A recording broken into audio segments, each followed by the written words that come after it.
All right. Good morning, everybody. This is Stephen Murphy. It is November the 24th, 2021. This is one of the series of Casiopa webinars.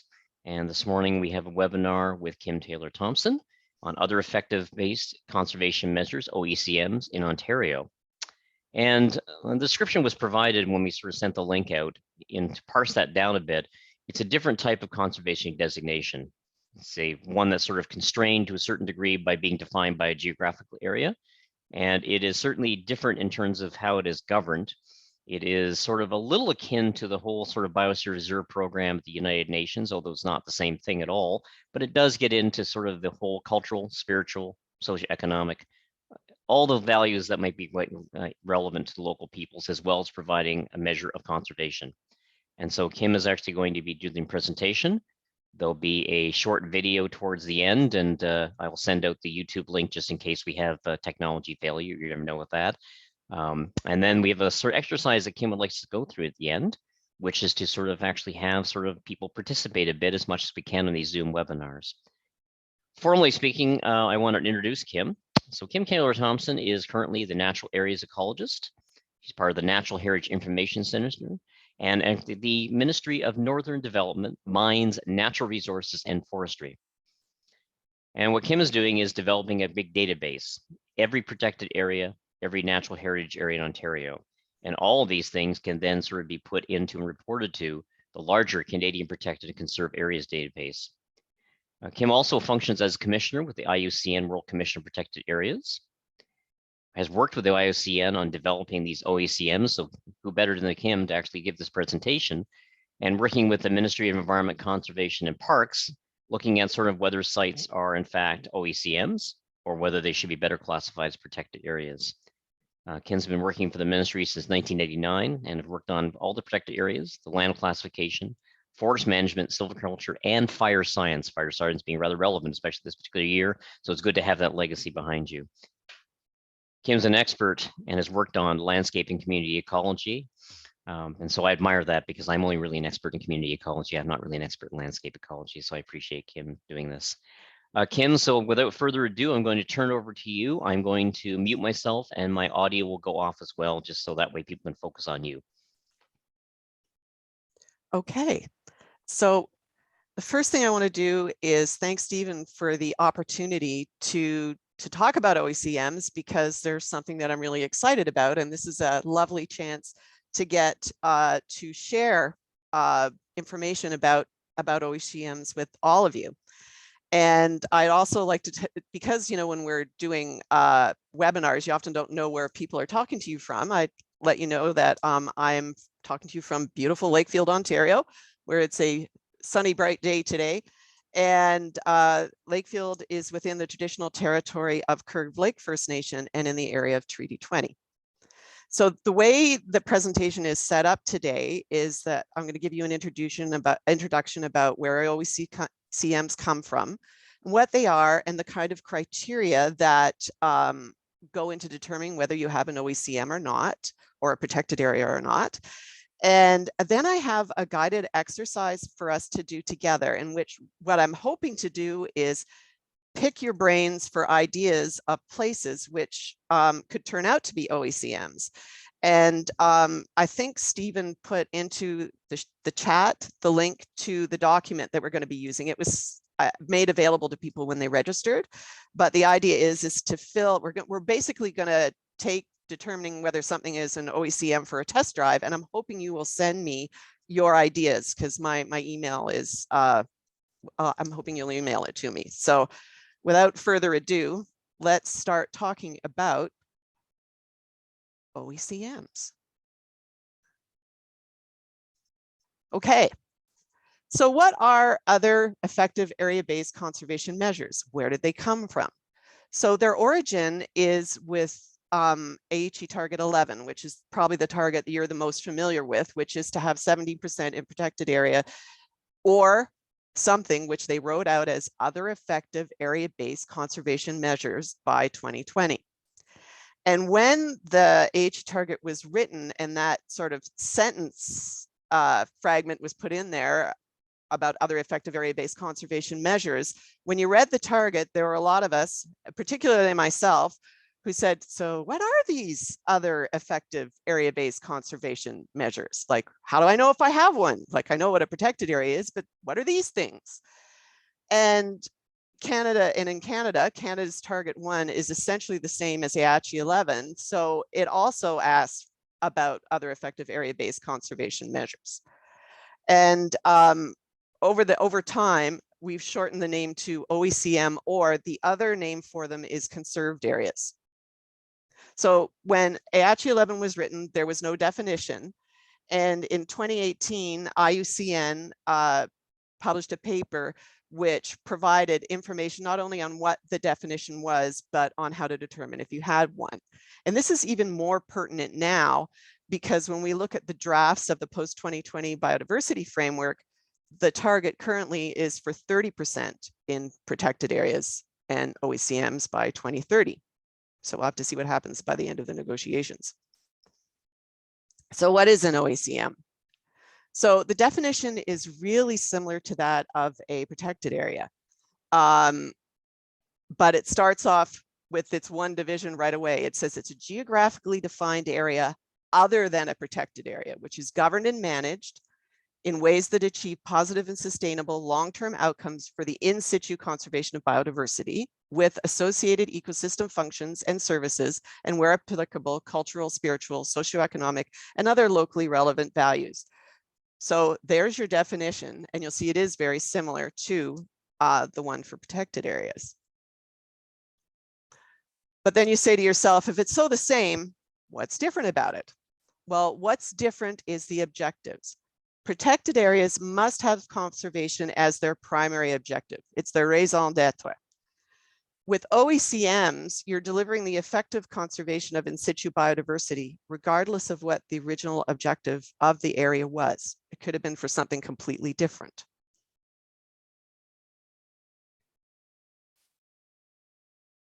So what do OECMs add? So why am I excited about them? Why would you be interested in them? They provide recognition of biodiversity protection by means outside of the classic protected area definition.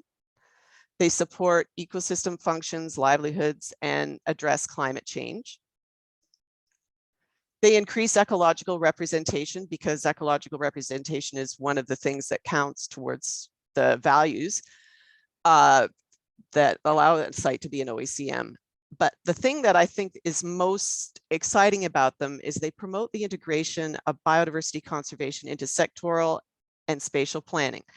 So into sectors like the agricultural sector, the forestry sector, the fisheries sector, the education sector, so that having protection of biodiversity isn't only occurring in classic protected areas. And this is really important when we have the climate change crisis and the biodiversity crisis going on at the same time. So this is helping us to find solutions through other venues, through other planning processes. So the differences in the objectives, and OECMs have 3 kinds of objectives. One is actually where it does have conservation as the primary objective, but for some reason, the governing authority does not want a site to be called a protected area. And this does come up sometimes, and this gives another option. Though usually this one's not hugely common. The second type of objective is a secondary conservation objective.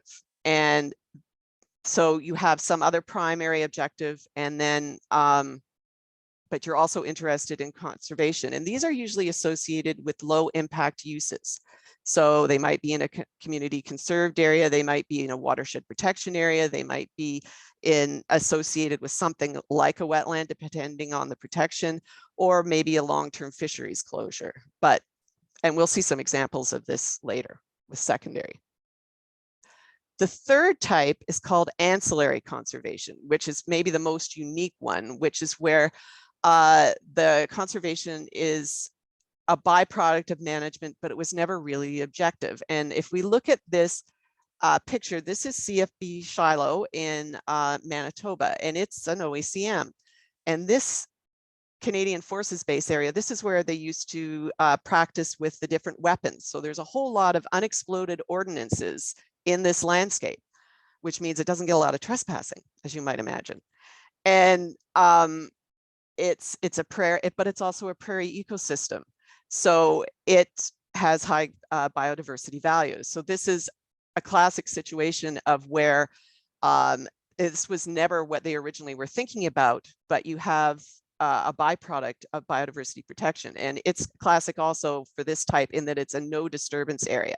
So another place where this happens sometimes is at a sacred site, or in association with something like a protected shipwreck, because it's a grave site and there's policy or legislations in place which are, because it's a grave site, which are protecting a grave site from disturbance, which allows the biodiversity to thrive.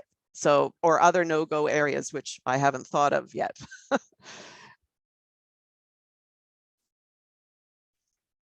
So how do you determine whether a site is an Oecm? In Canada, we use the decision support tool that's from the Pathway to Target 1, and it's available on their website.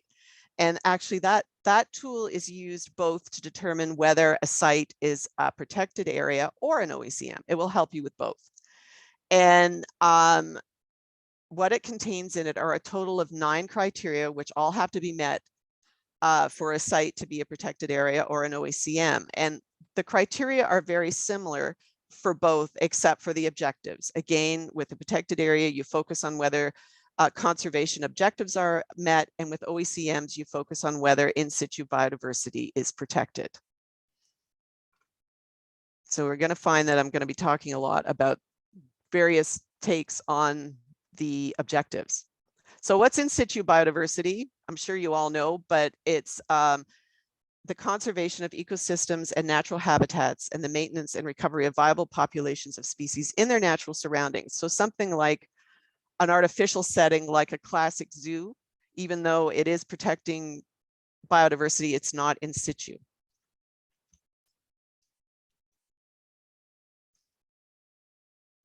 So first I want to talk about the criteria that are identical or shared for protected areas and Oecms. And the first one I want to talk about is geographic space. So Oecms have to be a defined geographic space, because knowing where something is, if you don't know where it is, it's really hard to protect. So what we're looking for are clearly defined and agreed upon boundaries. It's best if they're publicly available so that everyone knows where this place is. And this happens to be a map of the data class that I'm working on, which is about making that kind of information available. But at the minimum, the information needs to be available to the decision makers. So people who are deciding what's going to go on where, and also, we want everyone to know, because, about adjacent activities to make sure there aren't incursions in. Usually the geographic space is defined in 2 dimensions, but occasionally it can include a third. And the third is pretty common when you're dealing with aquatic areas, because you may be defining depth of water, or to ensure that, you're not allowing disturbance within the water column. And the other place it's sometimes used is in the airspace above.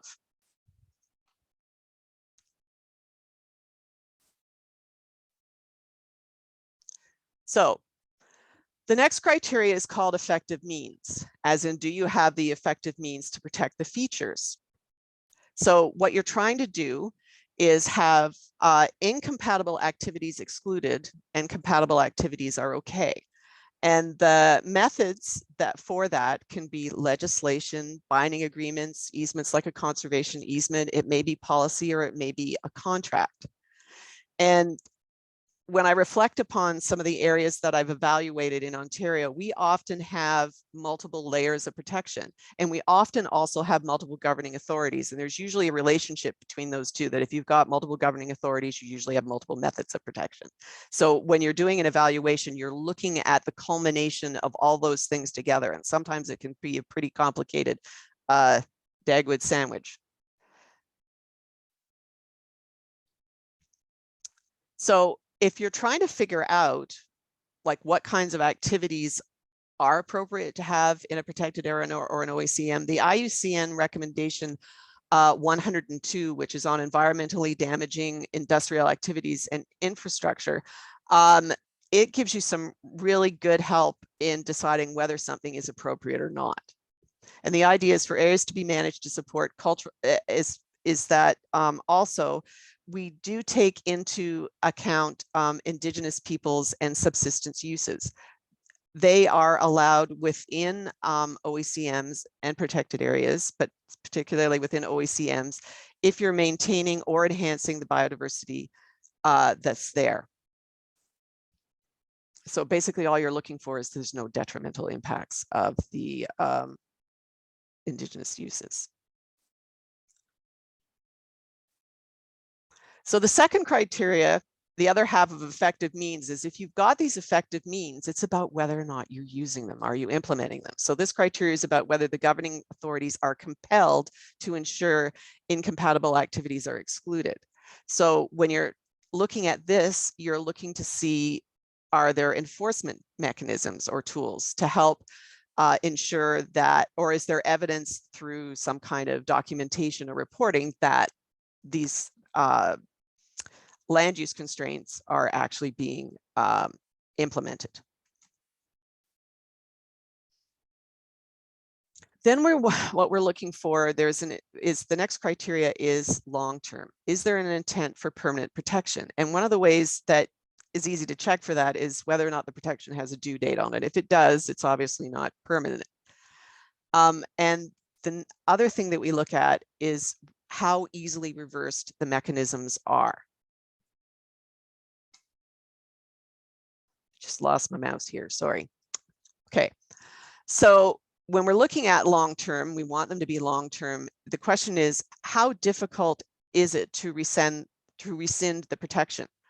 And there's two things that we look at for that. We look at the level of authority required in order to rescind protection. So if someone such as myself, who's just a regular government employee, can rescind the protection, that's considered not a high enough level of authority, and it wouldn't be considered long-term protection. But if you, and the higher up the authority chain you go, the better it's considered. So if a minister has to be involved or cabinet has to be involved, then because, you know, there's more thought going in it, more people have to have their hands on it, more people have to look at it, then that's considered better. The other thing we look at is the level of public involvement.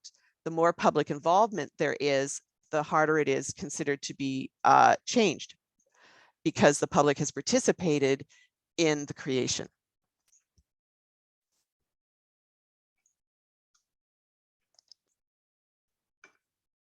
The next thing we look at is timing, because of course we want to ensure that biodiversity is protected all year round. And there are seasonal protection mechanisms out there. Not everything is protected all year round. And during the time of year when the seasonal protection is not in place, you may end up with degradation taking place. However, this is not to say that seasonal protection can't contribute to the overall protection. So what you end up doing is you look at all the mechanisms together to ensure that you have year-round conservation. The next thing, the next criteria has to deal with the actual biodiversity features on the site. And the criteria is called essential, relevant, natural, social, and cultural values. And internationally, the IUCN requires at least one of the following things that I'm going to talk about, biodiversity values being present on the site. And again, the focus is on its in situ conservation of biodiversity. So this is probably the one that comes to mind first: rare, threatened, or endangered species and habitats and the ecosystems that support them. And the IUCN in Canada as well recognizes, you know, the IUCN Red List, the COSEWIC and COSERO, and internationally, like jurisdictions listings of species rarities are considered valid.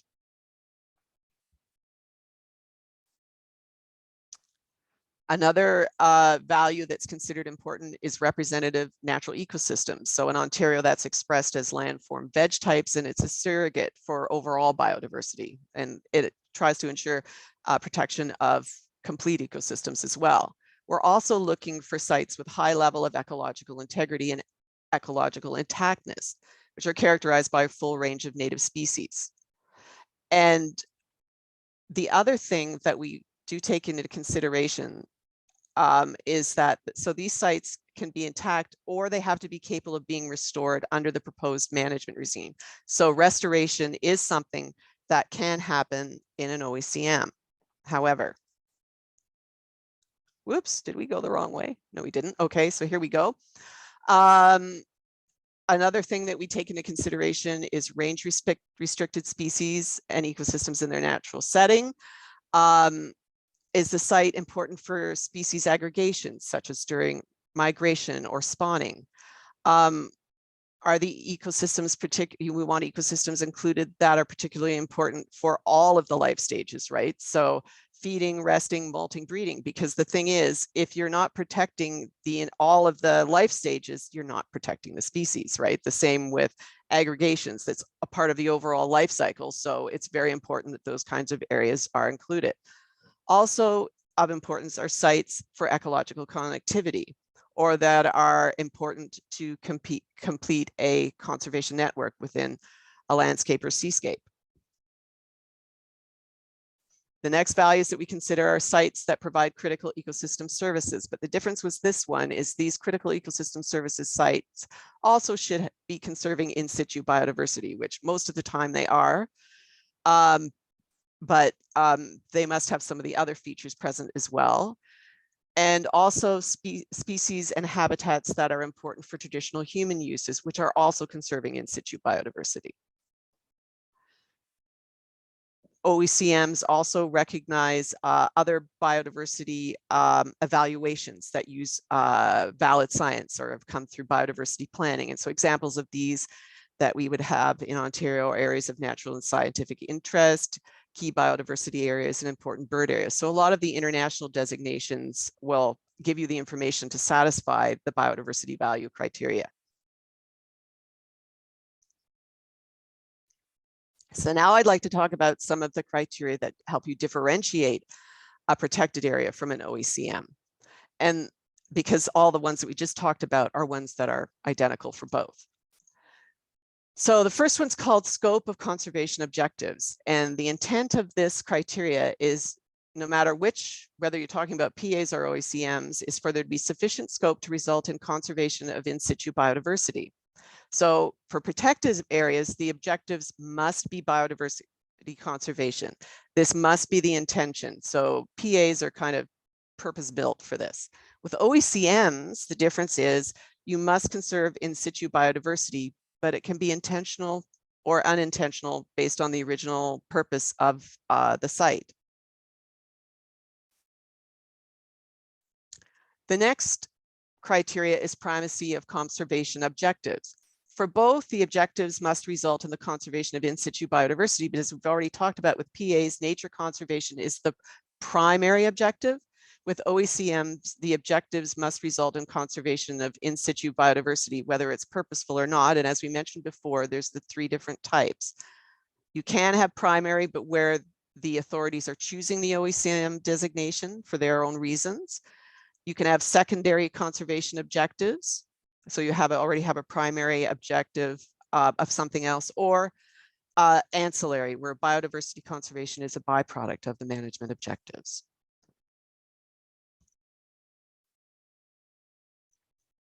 The next differentiating criteria has to do with governing authorities and the expression of the objectives. So the intent is for governing authorities that you don't jeopardize the conservation of in situ biodiversity. With protected areas, they're actually abiding by their own conservation objectives.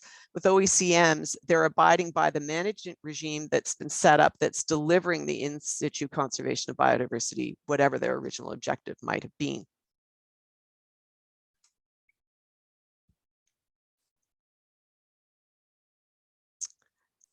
So the next one is the outcomes. The intent for both, again, is conservation of in situ biodiversity, but protected areas do it through achieving their stated conservation objectives, and Oecms do it through managing in a way that delivers in situ conservation of biodiversity. And this is the criteria where, when we're doing evaluations, we tend to see whether there's a monitoring program or other evidence of effectiveness in the management regime.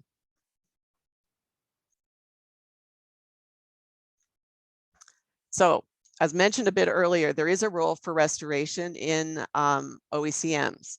And this is actually the IUCN's decade of restoration. It just started, so from 2021 to 2030.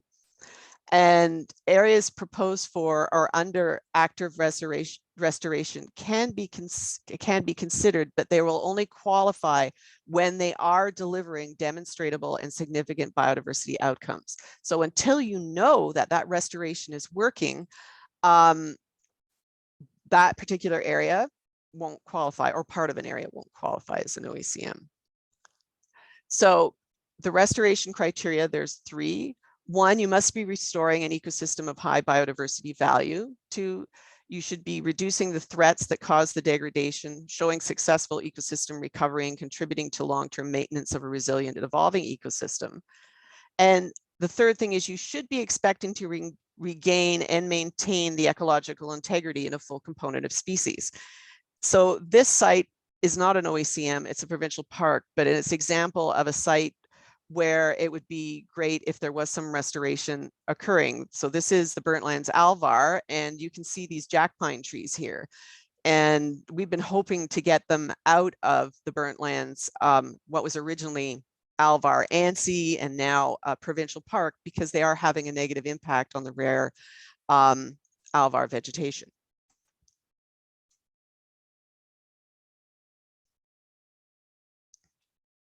So now I'd like to talk a little bit about some examples of OECMs from Ontario. And the very first one that was described was Queen's University Biology Station. So the primary objective for this site is biological research and teaching. However, the land is managed to permit ecological processes to occur without intervention. So Queen's University Biology Station is an OECM with a secondary conservation objective, because its primary objective is education and research, but the secondary is biological conservation. So this is great because you're getting 2 things at once.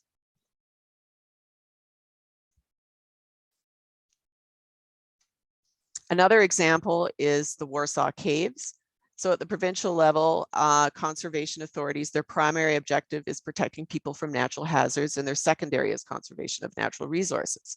When we look specifically at the Warsaw Caves Management Plan, we find that its primary objective is outdoor recreation, and its secondary objective is to conserve natural heritage. So because of that, it's an OECM instead of a protected area.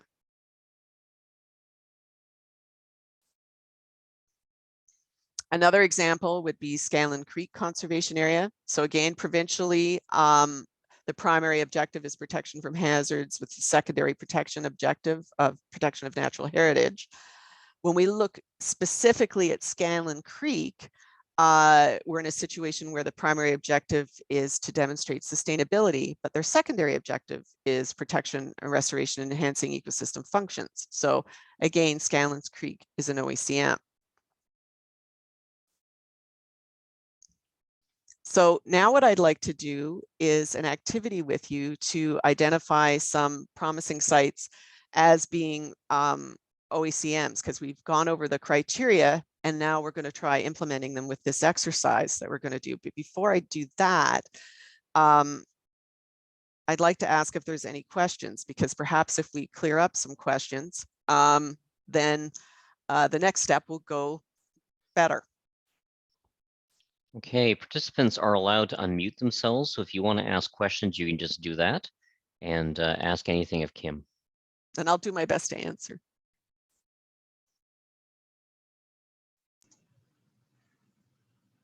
Hi, Kim, it's Michelle in Thunder Bay. Can you hear me? Yeah, I can. Hi, Michelle. Hi. You were talking about dimensional protection earlier, and you mentioned airspace and water columns. Yes. And I just wondered if there was a consideration of, under the ground protection. I know that that's a protected areas thing, but I wondered if it played in. I haven't seen it talked about in the OECM literature, but I know that, for example, Ontario Parks considers themselves to be protected to the center of the earth. And over time, as we start, like right now, the criteria for OECMs doesn't specifically talk about geologic features either. And if we get into some of those, the underground protection is going to be important. So I think that I haven't seen it discussed yet. Thank you. Steve Murphy coming back in. I'll leave my video off to not distract people. Other questions are, of course, welcome. Because we're going to be going through an exercise where, I mean, the thing is it's very much about the objectives. It's just expressed in different ways through different criteria.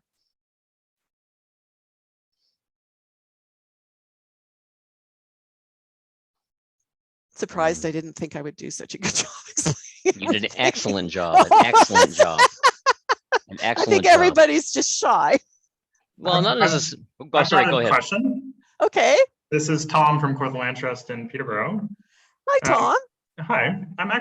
It might be getting too much into the nitty-gritty of some of those OECM that you described. I'm familiar with the Warsaw Caves and know the management plan there, just from being a lover of that space.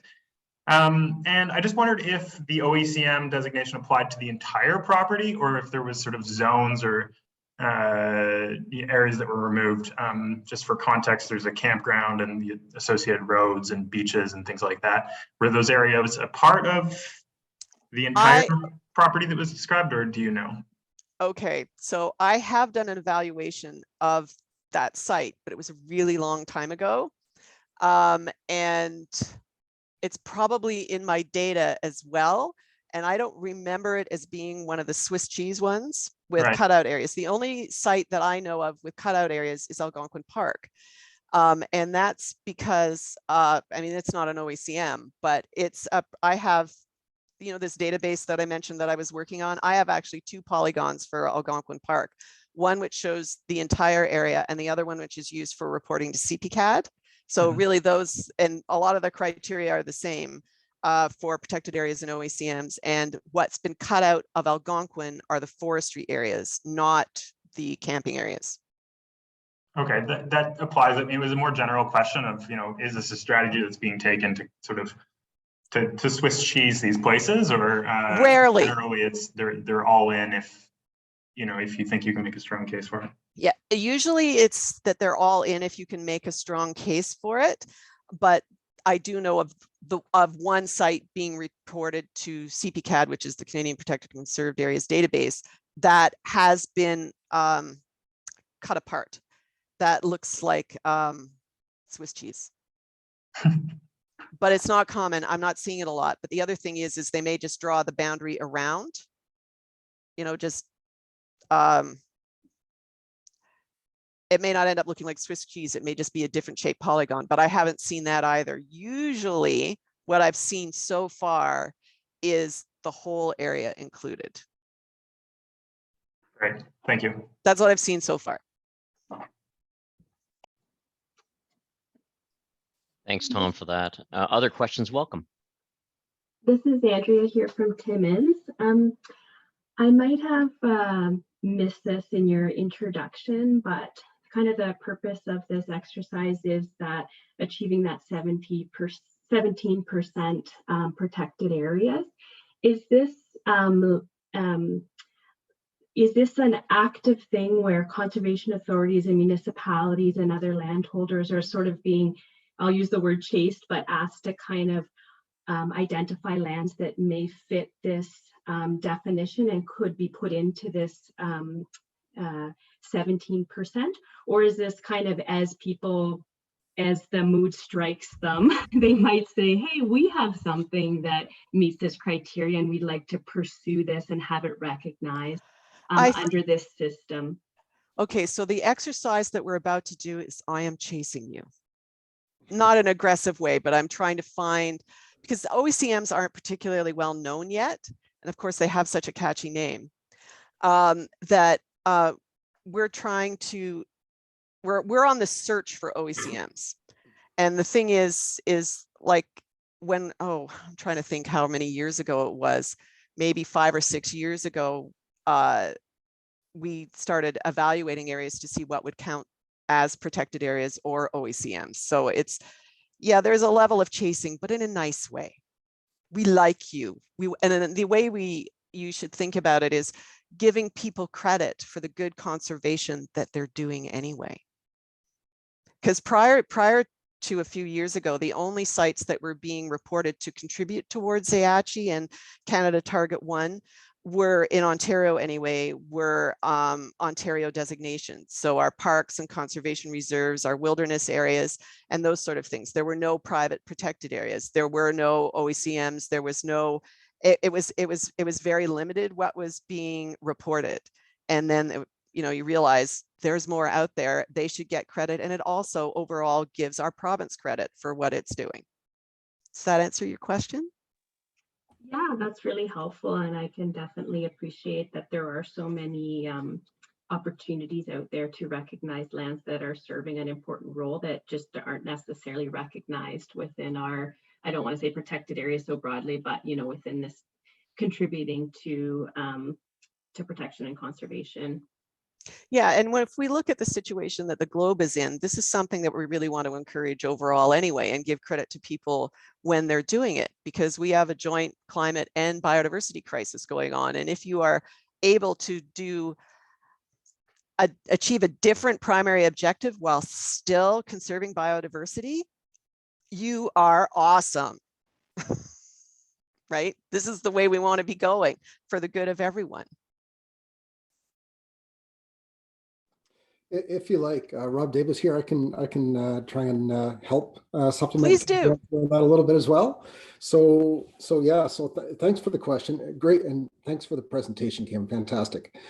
I think to some extent, this presentation is really part of an ongoing body of work that we do have underway, working with lots of different conservation organizations and landowner and land management types. And we've been working in this area pretty actively since about 2017. Kim, you were with us Yes. back in those early days.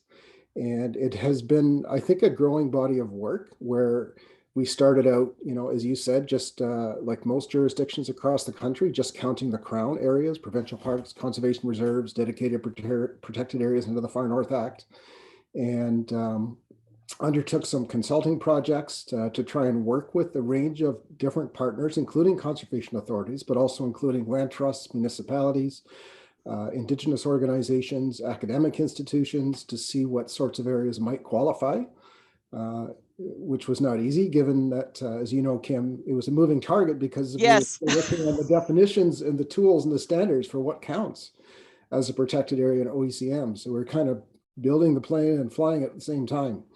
The tools have come a long way. There are good decision support tools now available on the Pathway website for identifying and determining what's a protected area in OECM, you know, using the criteria that Kim described. And we are actively working with partners, including conservation authorities. In fact, Anirani Prasad, who's on the call, and I had a meeting yesterday with Conservation Ontario, trying to further this work, continuing to work with conservation authorities.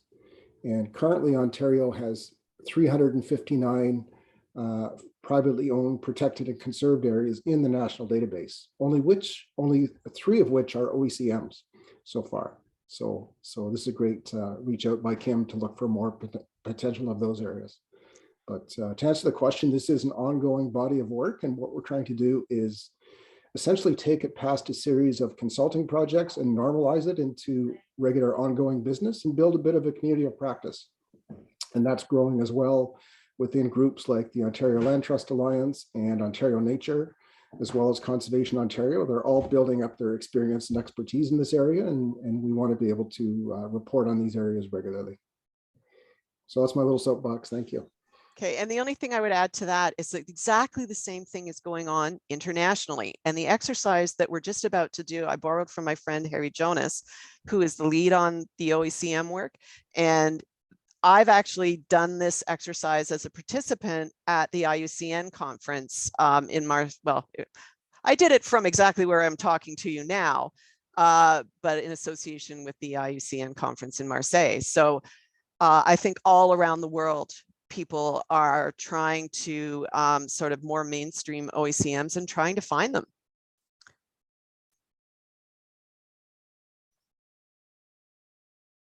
Does anyone else have a question before we proceed? Hi, this is Caitlin. I'm in Sault Ste. Marie. Hi, Caitlin. Hi, and I think Rob just touched on, I think, part of my question, but I'm also curious about sort of this ongoing outreach or engagement or consultation with Indigenous communities, Indigenous organizations as part of its ongoing practice, regular business of identifying these sites, especially with the growing interest of Indigenous protected and conserved areas in Ontario, and how that is tying into this work. Okay, well, certainly Indigenous protected and conserved areas are often Oecms, and there's definitely an interest in them and working with Indigenous communities, but I think perhaps I should transfer this one to Rob to give him a broader outlook. Yeah, thank you. No, a great question. Certainly IPCAs, and I think the last Casiopa webinar, if I recall, Steve, was on IPCAs, or maybe a couple of webinars ago. Certainly a hugely growing area of interest and importance all across the country, including here in Ontario. The IPCA concept was really identified through the Pathway to Canada Target 1 initiative by a group called the Indigenous Circle of Experts. And I would highly recommend everyone have a look at that report that they did. We Rise Together, it's called. It's on the Pathway website, and it really sort of lays out the basis for IPCAs in terms of the concept and what they are and what they look like. And they take very different shapes across the country, and they can mean a whole range of different things. IPCAs, depending on how they are managed, may qualify as protected areas or as Oecms, but not necessarily so. I would say that our reach out so far has been not as rapid, I would say, as was with conservation partners like land trusts and conservation authorities as of yet. Kim, I know you have tried. Yes. On a couple of occasions, and we haven't had a lot of success in getting interest and uptake amongst the communities themselves to work with us, but we will keep trying, and certainly we keep hearing interest expressed by Indigenous communities in IPCAs in many different contexts. So I'd say it's early days, but growing. Great, thank you.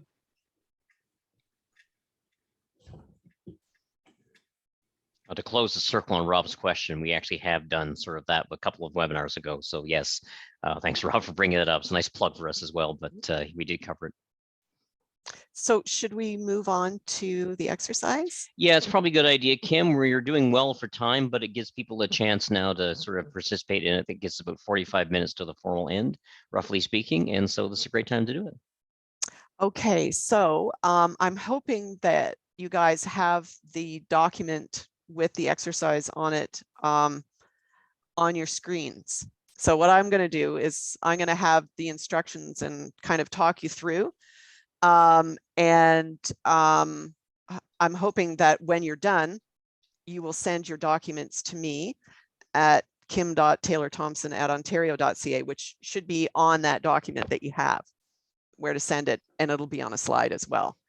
So here we go. So the very first step is to select a site. So what I want to do is give you a few minutes to choose a site to evaluate. So reflect upon all these places that you know of, and as we were talking about Oecms, did something pop into your mind and you say, hey, I wonder if this place is an Oecm.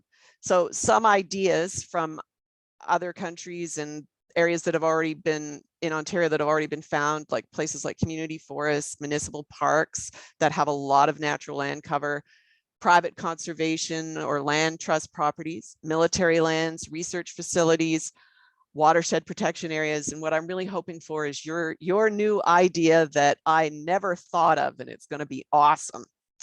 So what I would like you to do is on your form, write down the name, the location, just generally where it might be, and who's the governance authority, who's managing it. And I just want to give you a couple of minutes to do that. And Stephen, should we allow people to ask questions if they have questions as they go along? That would make sense, wouldn't it? In case somebody else has the same question. Yes, people can certainly ask questions if they want to, by all means, and you can certainly put that in there. Yeah, and I always find this first one the hardest part. Think of a place. No Think kidding, of eh? something. Think of something that you want to like take for a test drive through this. So I'll give you a few minutes.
About another minute.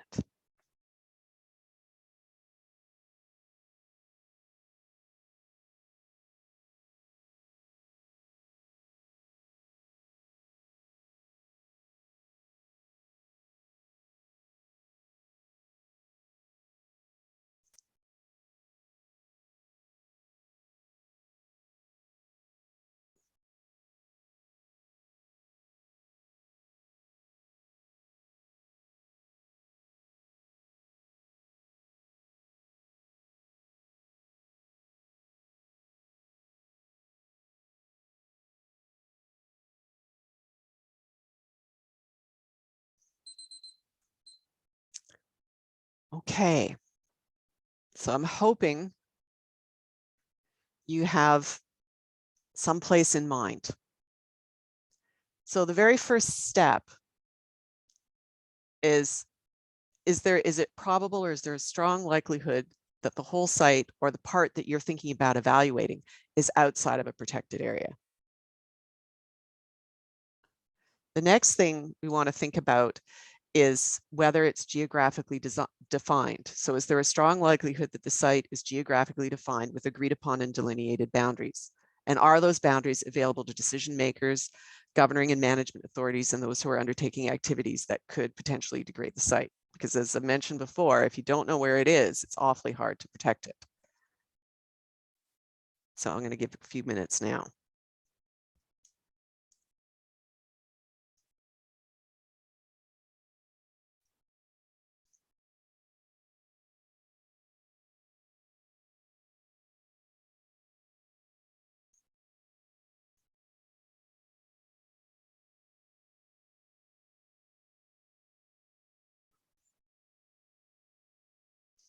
I was going to mention that sometimes these boundaries can move slightly, because if they're using meets and bounds, or if, for example, something goes up to, say, the shoreline of a river or a lake or something, that may fluctuate a little bit, and that's not a problem.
I'm at 1 more minute.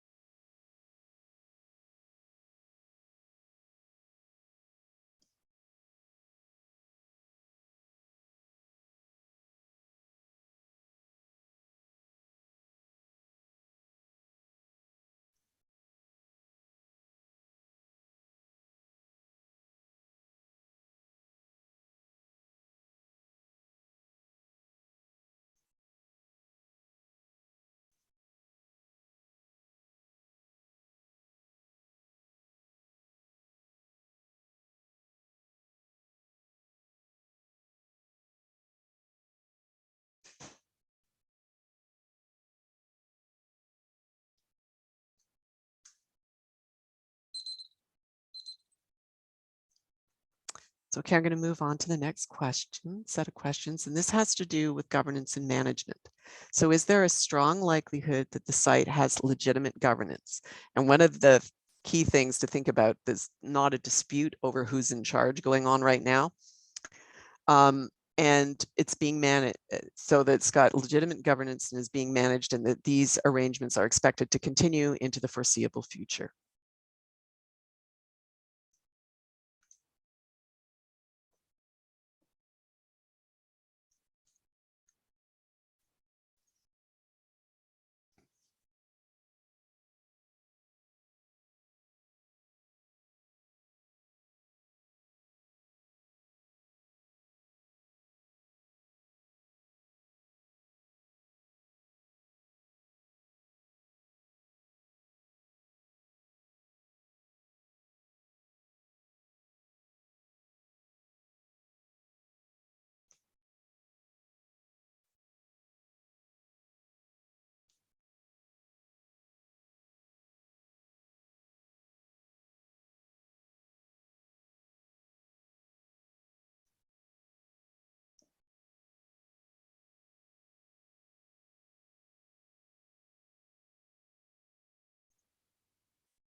Okay, about a minute left.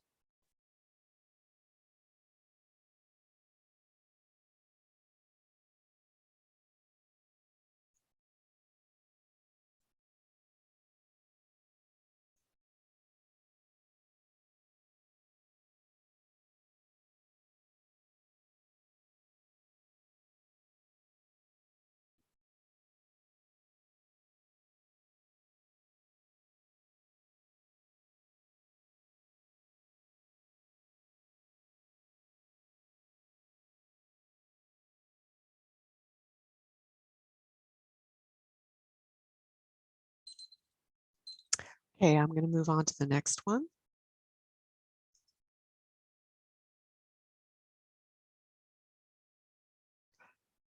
I'm going to move on to the next one if it will cooperate.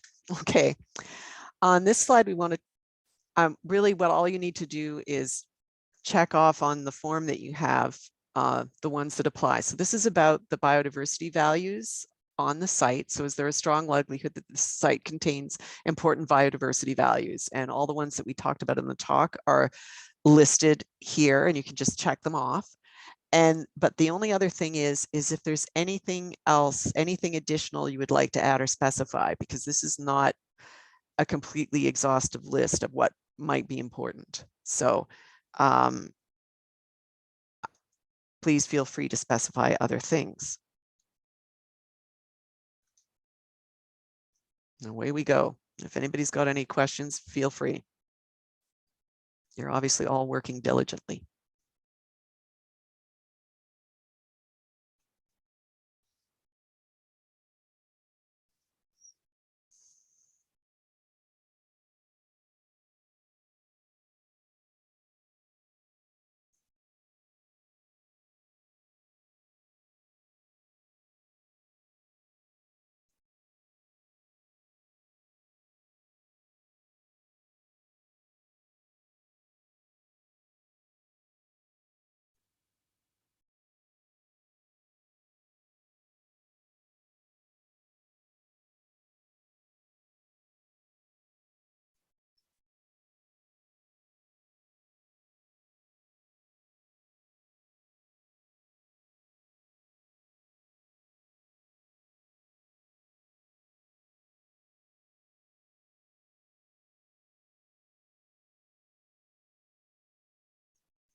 I think it's going to be really interesting to see what all of you come up with.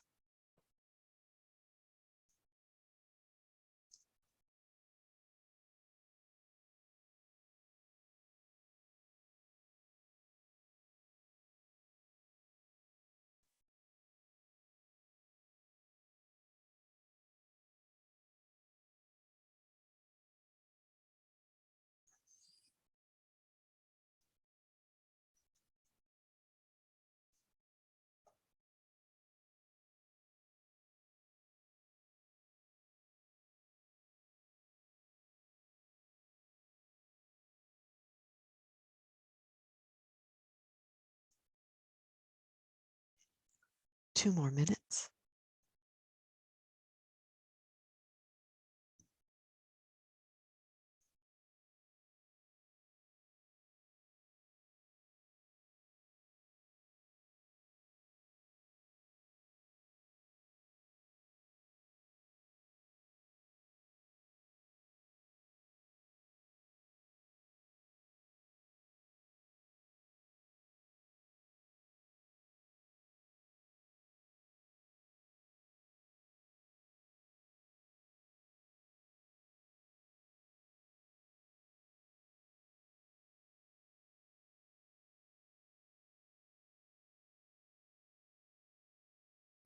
One more minute.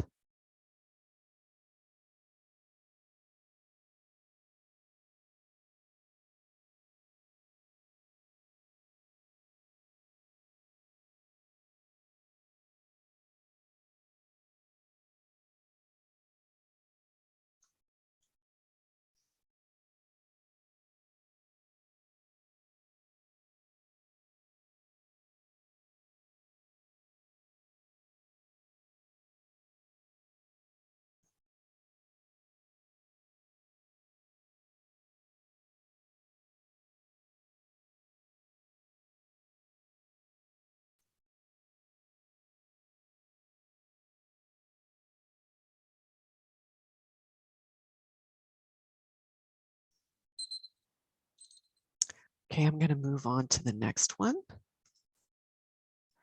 So this one is about whether you have long-term and effective protection of in situ biodiversity. So is there a strong likelihood that the governance and management of the site achieves or is expected to achieve long-term and effective in situ conservation of biodiversity? And are the measures in effect for the long term and year round. So really this is the long term and year round criteria. And I'm going to give 3 minutes.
Two minutes.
One minute.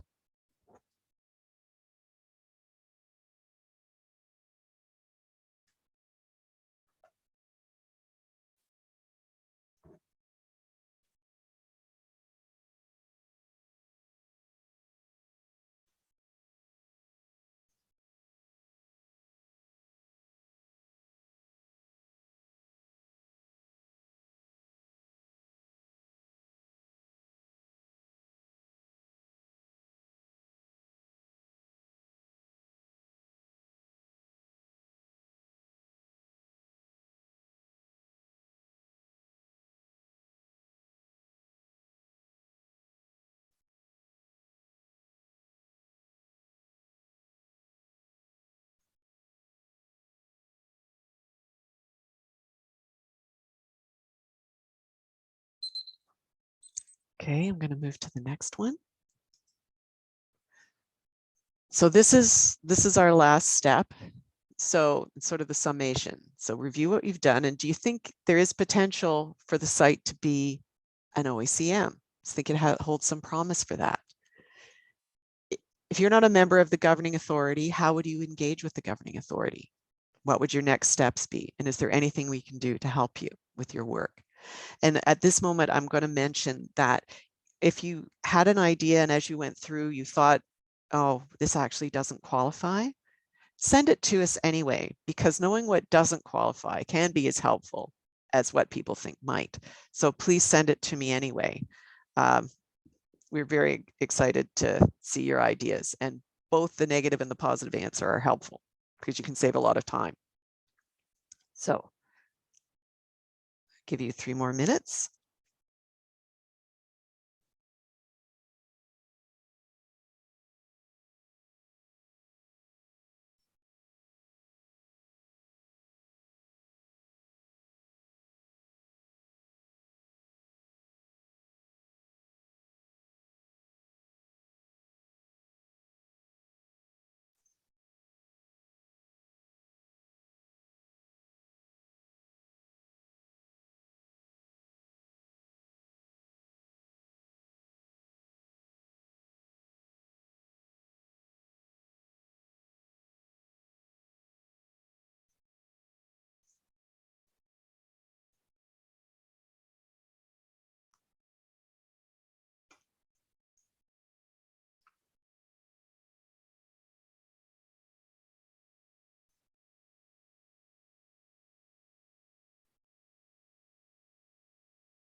2 minutes.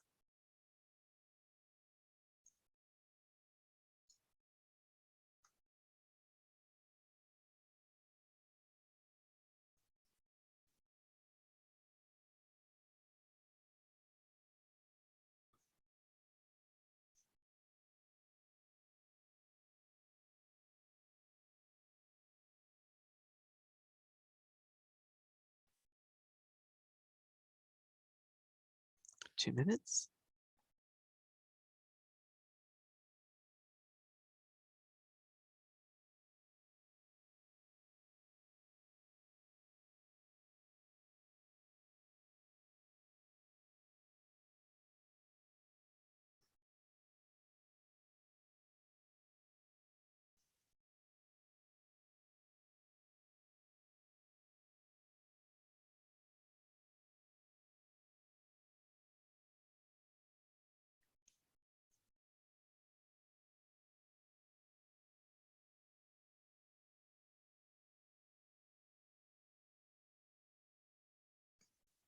One minute.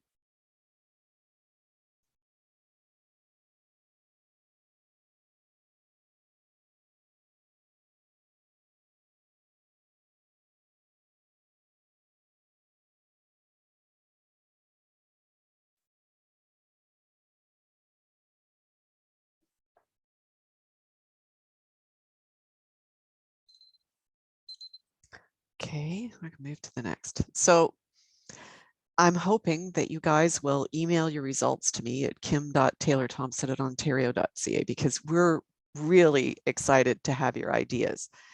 And around the world, we're looking for ideas on OACMs. And again, whether your answer was yes, I think in the end it could be an OACM or a protected area, or whether it's a no.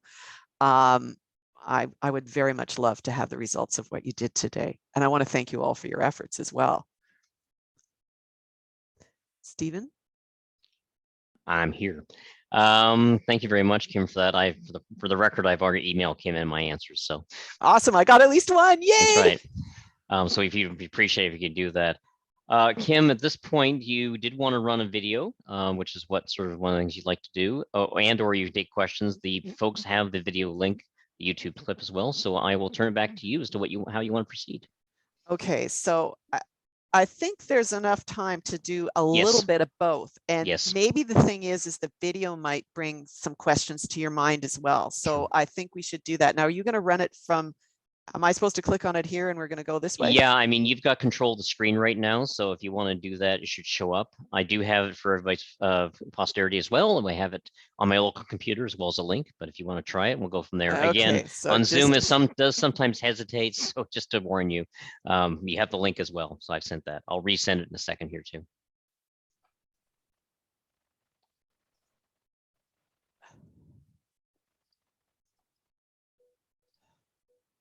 is that, are you getting to see this? Just 1 second, Kim. Yes. Okay.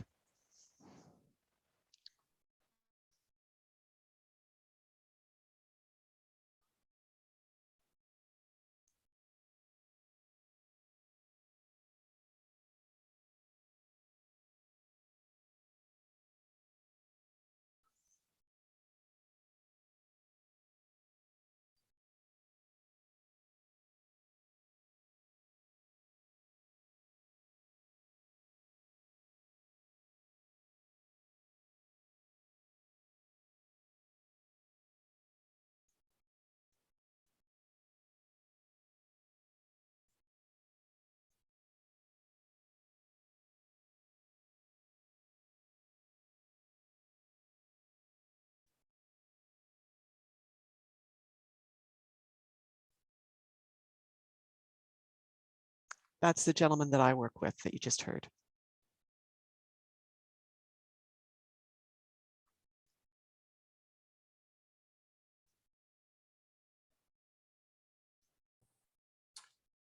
Kim, I just wanted to, it's Scott DeLay. I don't know if there's audio for any of the participants side of things.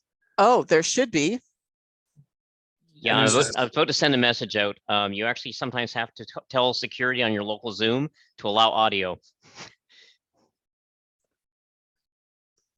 I am hearing it, just to let everybody know. Thank you, Scott.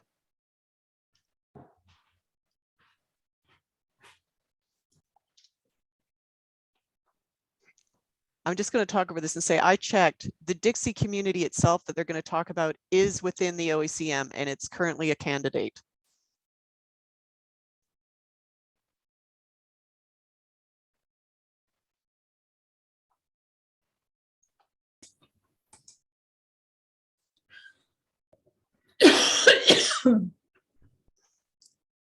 Kim, you may want to look at your screen and see if the audio is on your end, because it's coming in and out on my screen as well. So just to let people know that I'm experiencing the same sort of issues.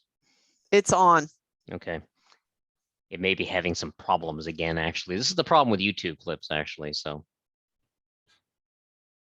people do have the link for the YouTube clip.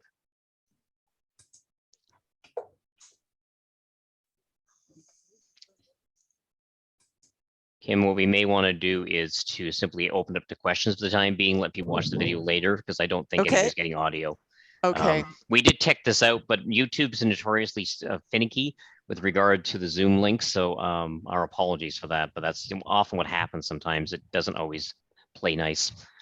It's even worse in Teams, actually, for the record. So we'll go from there. All right. So again, you've got the link in the chat, so you can actually sort of see it. So we've halted the video simply because we're having some tech troubles, probably on YouTube's end. Sometimes our permissions don't work. Kim, I'm going to turn it back to you if you want to invite any further questions with this. Yes. And Yeah, we'll go from there. I'd be happy to take other questions. And just a little bit about, so there were 3 sites that I'm trying to remember what they were. One is the Dixie Rangelands. So it's in some ways like, so these are all in South Africa, and Dixie is more like an IPCA, because there's traditional grazing going on, and the community is right within this site that's being evaluated right now. There's another site that's within that's a wetland within an area under forest management. And I can't remember what the third one is. Anyway, go to YouTube and take a look. It's also quite lovely. The video is quite beautiful. If anybody has any questions, please feel free to ask them.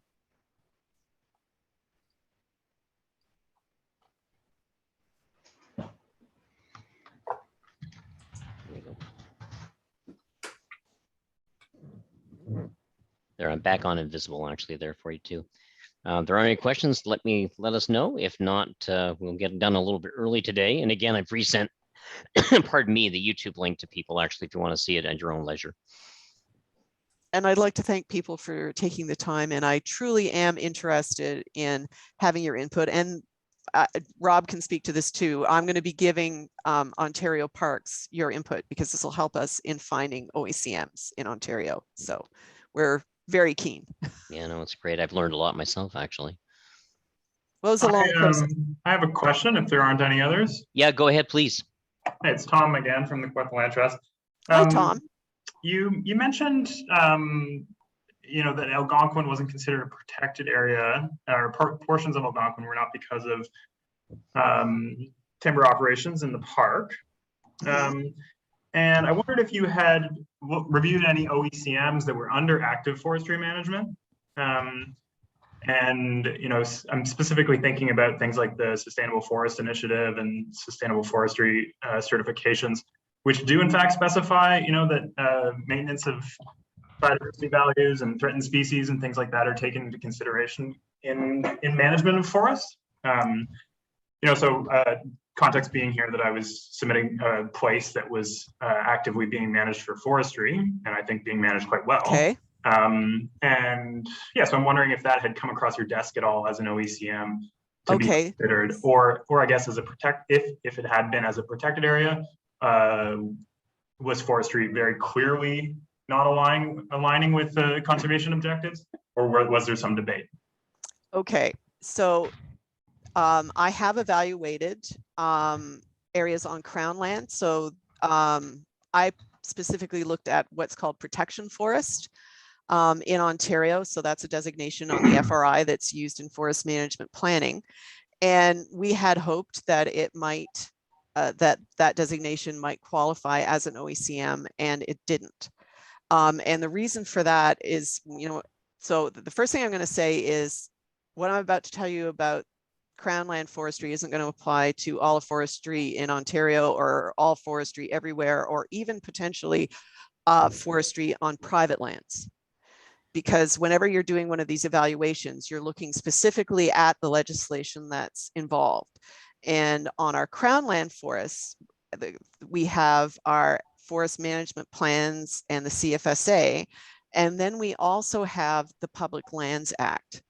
And the Public Lands Act determines which areas forestry can actually occur on. And there's only two designations in Ontario in which forestry can occur on. That's general use area and enhanced management area. And when you look at the activities that are allowed on those two land use designations, they allow aggregates. Like the general use area allows aggregates, it allows mining, it allows infrastructure, it allows all kinds of things. And it's not because you're in a forest management planning area. Forest management actually gets displaced by those activities. They can't stop them from occurring there. So on Crown lands, like within an FMP planning area, when we looked at it, it was that there wasn't really a way for them to qualify because of the underlying land use designations and what was allowed. And I know from talking to Rob and from thinking about it on private lands, there could be private land situations where they might qualify. And maybe Rob, you might want to talk to that, because I haven't personally evaluated any private land forestry areas, even though I've looked at the stuff on the Crown. If you're still there, Rob. Oh, yes, you are. If you would like to. Sure.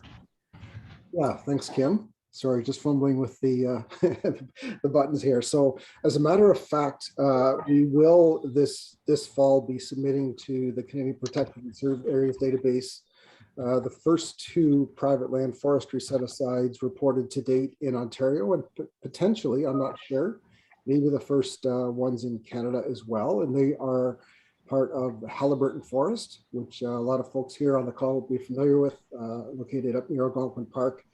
Privately owned forestry lands. These are permanent forestry set-asides they've identified. And because they own the land, they control all those other uses that Kim was speaking to. So they own the subsurface rights, for example, so nobody can come and stake claims on those sites. They can protect them from other sorts of development, aggregates, transmission lines, et cetera, et cetera. So there are, in fact, two private land forestry sites that are going to be that meet the criteria and are going to be submitted to CPCAD this fall. That's great. That's very encouraging. Can I just ask a specific question related to that? That's the Halliburton Forest, and it's only forest set-aside areas. So it's not areas where forestry activities are actually taking place. So it's a small subsection of the Halliburton Forest. That's right. Yes, they are two fairly small areas. One is called Freezy Lake, and the other is Red Spruce Reserve. They're only, I don't know, 15 or 20 hectares, not huge areas within the much larger landscape. But yes, they are permanent set-asides. Okay, so the implication being then that active forestry operations are not compatible with OECM designation. Correct. And actually, that's in the IUCN recommendation. Industrial forestry is not. I see. Okay, thank you. Kim, I'll just call attention that in the chat, William Martin has a question as well, if you can see that. Or Let me William, see. if you're still with us, you can actually ask the question out loud.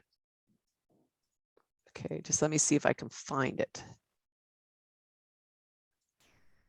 Okay, from an Ontario policy perspective, have there been any discussions with partner ministries about the OECM concept, in particular, thinking about MAH as the owners of the provincial policy statement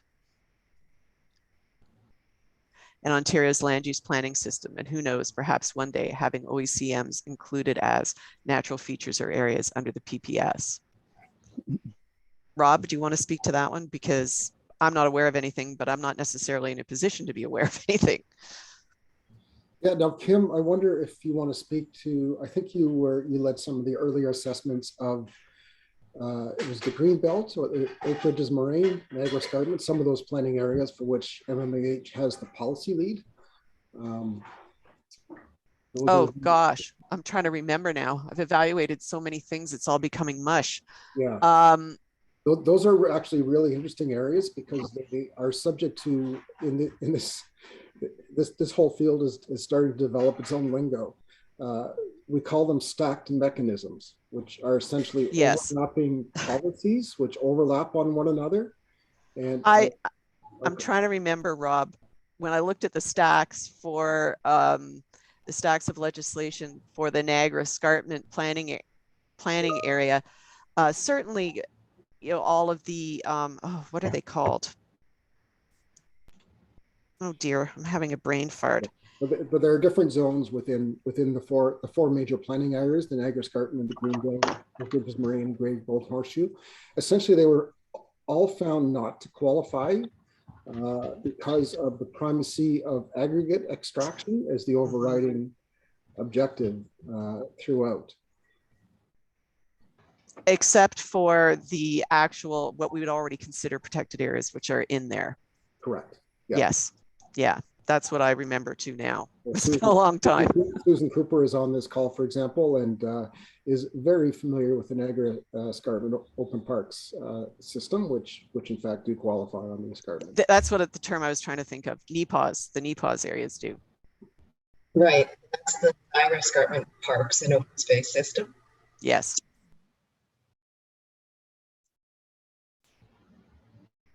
But I don't know if there's, as the person's kind of asking about whether or not there's a coordination of effort. Yeah, I would say as of yet, not really. It's a good question.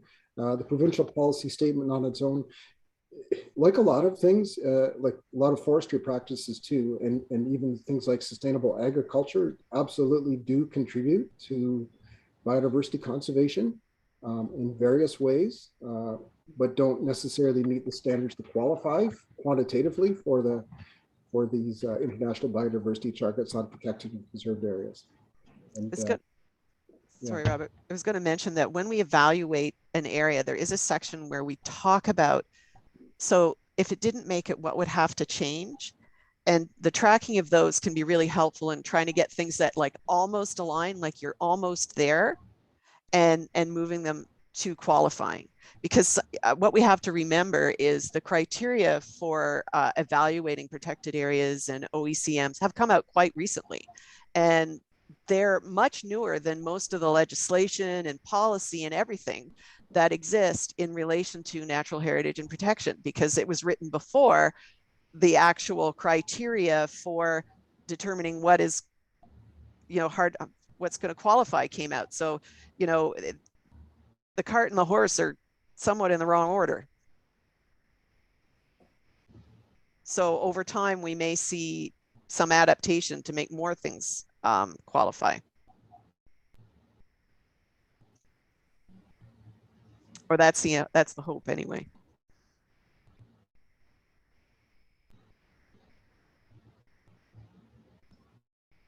Do we have any further questions for anybody? I do. Thanks, Kim. It's Eric Cobb, Sudbury District. Hi, Eric. Hi. Interesting presentation. So I had a question, and I sent it in in that exercise. It's more of a question. I was just going through the scenario and asking myself this question. So, species at risk habitat regulations, where we have ones that are actually spatial and mapped out. And I went through the assessment, and I thought it hit a lot of these boxes, but I didn't hear anything about that. And I'm just curious if for some reason they wouldn't qualify, or is it something that still needs to be thought about? I haven't personally evaluated them. Rob may be able to speak whether or not anyone has looked at them. I'd say that's a great idea. Let's have a closer look. That was why we did this talk today. Yeah. It's a good idea. And in the end, it's all about the details. Thanks. So hopefully we'll find out. That'll be great. Any Yeah. other? Yeah, good time to remind people, don't forget to send that stuff in to Kim rather. Sorry, I got Susan on the brain because she asked a good question there, so I've answered it in chat. Yes, we're all interested in your ideas. All right, Kim, seeing none, and we're about 3 minutes away from the official end anyway, I want to thank you and all the participants today for doing this. Really appreciate it. Again, I learned a lot myself. I knew a little bit about OECMs, but now I know actually one heck of a lot more. And it's quite interesting to think about sort of all the opportunities there would be and things that I'm familiar with. I had a hard time actually, as you actually warned us, I had a hard time thinking about which one would I choose. So I chose one. And it'll be interesting to see what others come up with as well. Well, Stephen, if you've got others that came to mind, just send me a list. That would be awesome. I will think about that and do that actually. All right, I'm going to conclude this, everybody. Again, thank you very much. This webinar, once again, has been recorded. I'll stop recording in a second here. It will be posted on the Casiopa YouTube site. The link will be on the main Casiopa page, which is currently undergoing extensive renovations. We're actually going to launch a new one because it's getting a little clunky at the back end there. It's need to refresh, but it'll still be available, and then we'll have it sort of on the new site as well. I have the backup site as well, which is for some of the stuff that's in here too. While we're doing that as well. So that'll be out there. You'll also see it on the Casiopa Twitter for those of you who follow that. It'll be out there as well. And on the Casiopa LinkedIn site for those of you who follow that one as well. So once again, Kim, thanks. Are there any final thoughts you wanted to share? Just to thank everybody for their interest, and we're really looking forward to your ideas. Excellent. Thank you so much. Thank you. All right, I'm going to end this off. You'll see this blank out in a second. And thank you so much for being